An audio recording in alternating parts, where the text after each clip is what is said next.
అలాంటి అంటే నాకు ఇది మాకేంటంటే మాకు సినిమాల్లో చూసినవన్నీ నాలాగా కాకుండా అన్నీ చాలా సుశిక్షితమైన ఒక ఒక నేర్చుకున్న వ్యక్తి ఇతను రామ్ చరణ్. ఒక డ్యాన్స్ కానీ ఎక్కడో ఇంగ్లాండ్కి వెళ్ళి అక్కడ డ్యాన్స్ ఇన్స్టిట్యూషన్స్లో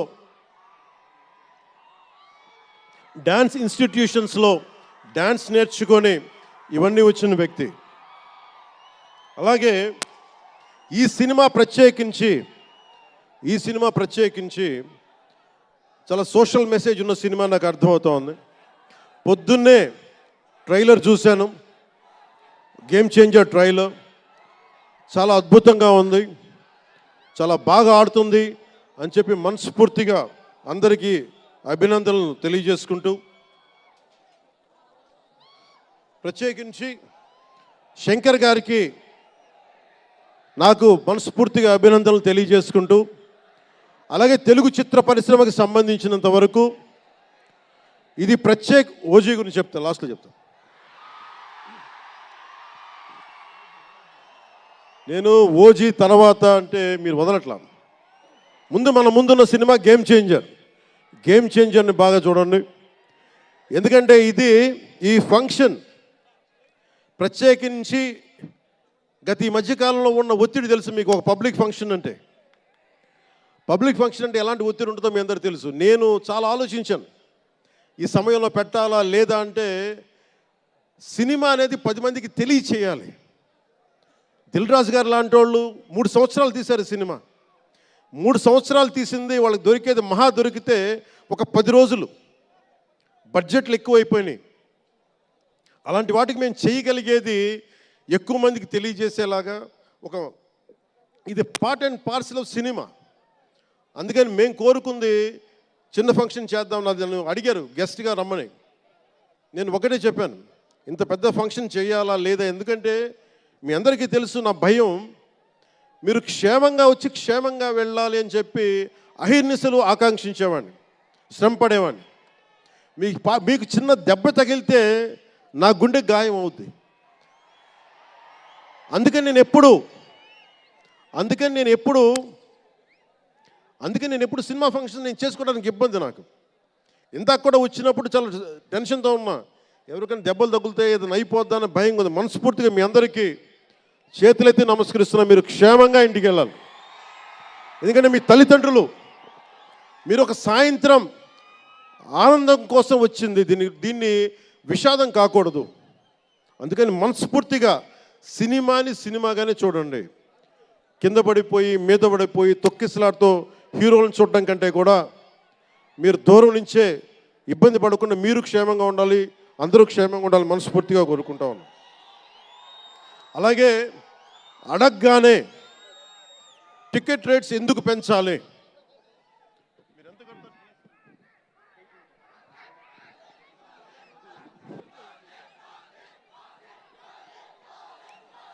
టికెట్ రేట్స్ ఎందుకు పెంచాలి అని చాలామంది అడుగుతూ ఉంటారు. ఒక నిమిషం థ్యాంక్ యూ. సినిమా రేట్లు ఎందుకు పెంచాలని అడుగుతారు. ఈ రోజున సినిమా రేట్లు పెంచాలి అంటే it's a purely demand and supply. నాకు శంకర్ గారి సినిమా నేనే బ్లాక్లో కొనుక్కొని చూశాను చెన్నైలో. అది నా సరదా. అది అంటే నాకు ఇచ్చిన డబ్బులు నేను కొనుక్కొని చూశాను. ఇప్పుడు ఆ బ్లాక్లో వెళ్ళే డబ్బు ఎవరికో వెళ్ళిపోద్ది. అలా కాకుండా టికెట్ రేట్లు డిమాండ్ అండ్ సప్లై మీద ఉంటుంది. అలాంటి డబ్బులు పెరిగితే మీరు ఇష్టపడి మీ హీరోకో ఏదో ఇష్టమైన సినిమాకో మొదటి రోజే చూడాలనుకుంటారు. That's a demand. అందుకని ఎందుకు ఇంతంటే బడ్జెట్స్ పెరిగిపోయినాయి. తెలుగు సినిమా మొత్తం ప్రపంచపరంగా వెళ్తూ ఉన్నాయి. దీనికి డబ్బులు కావాలి అంటే పెట్టుబడులు కావాలి, మార్కెట్స్ పెరిగినాయి. అలాగే పెరిగిన ప్రతి రూపాయికి 18% జిఎస్టీ కడతాం. ప్రభుత్వానికి ట్యాక్స్ వస్తుంది. పెరిగిన ప్రతి రేటుకి ట్యాక్స్ వస్తుంది. ఇదేదో ఉట్టినా ఇవ్వట్లేదు ప్రభుత్వం.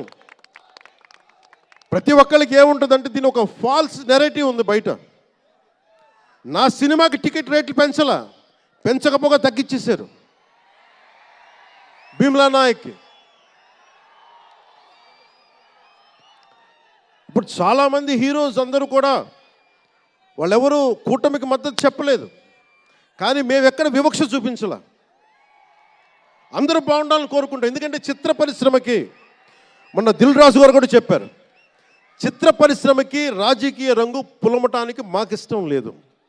దో I belong to NDA, though I'm head of Janasena party, cinema should be treated as a separate entity. No politics should seep into cinema.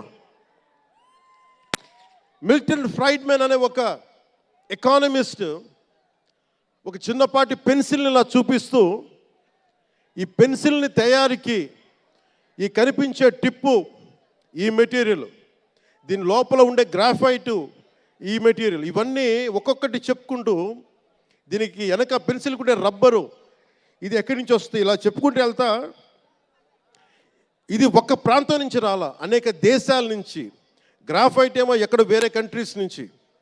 ఈ పెన్సిల్కి పెట్టిన మన బ్రాంజ్ రిబ్బన్ను అదేమో వేరే చైనా నుంచో లేదంటే ఏషియా నుంచి. ఈ చేసిన వాళ్ళందరూ ఒక మతం కాదు, ఒక కులం కాదు, ఒక దేశం కాదు, ఒక చిన్నపాటి పెన్సిల్కే ఒక రకరకాల వ్యక్తులు, రకరకాల దేశాలు కలిసి రావాలి. అలాంటిది ఇంత సినిమాకి శంకర్ గారు తమిళియన్, మనకి దిల్ రాజు గారు ఫ్రమ్ తెలంగాణ. ఇక్కడ ఒక్కొక్కరిని అడగండి, ఒక్కొక్కరు ఒక్కొక్క రాష్ట్రం నుంచి వస్తారు, బట్ అందరూ కలిసి సినిమాని తీస్తారు, మీకు ఆహ్లాదం కలిగజేస్తారు. ఇప్పుడు మాకుంటుంది, నేను ఎప్పుడు కూడా నాకు ఇష్టం లేనిది సభావేదికగా ఒకటి శంకర్ గారికి కానీ దిల్ రాజు గారికి కానీ తెలుగు చిత్ర పరిశ్రమకు కానీ భారతీయ చిత్ర పరిశ్రమకు కానీ ఒకటితే మనం నేర్చుకోవాలి. ఎప్పుడు మనం భారతీయ చిత్ర పరిశ్రమ అనేవాళ్ళం తప్ప లాస్ట్ 90s నుంచి టాలీవుడ్ అని, బాలీవుడ్, కాలీవుడ్, మాలీవుడ్ మనం ఎందుకు ఏప్ చేయాలి వీళ్ళని? Why do we have to ape Hollywood?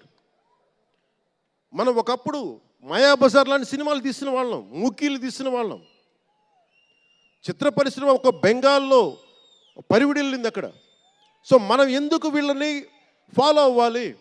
వాళ్ళు హాలీవుడ్ డిసిప్లైన్ ఫాలో అవ్వం, Hollywood method of film making follow అవ్వం, Hollywood method of skill development follow అవ్వం. కానీ ఆ వుడ్ను మటుకు తీసుకున్నాం, మాలీవుడ్. ఇది మటుకు మానాలి. ఎందుకంటే మనకు ఒక కాళిదాసు ఉన్నాడు, మహా కవులు, కళాకారులు గొప్ప గొప్ప కావ్యాలు రాశారు.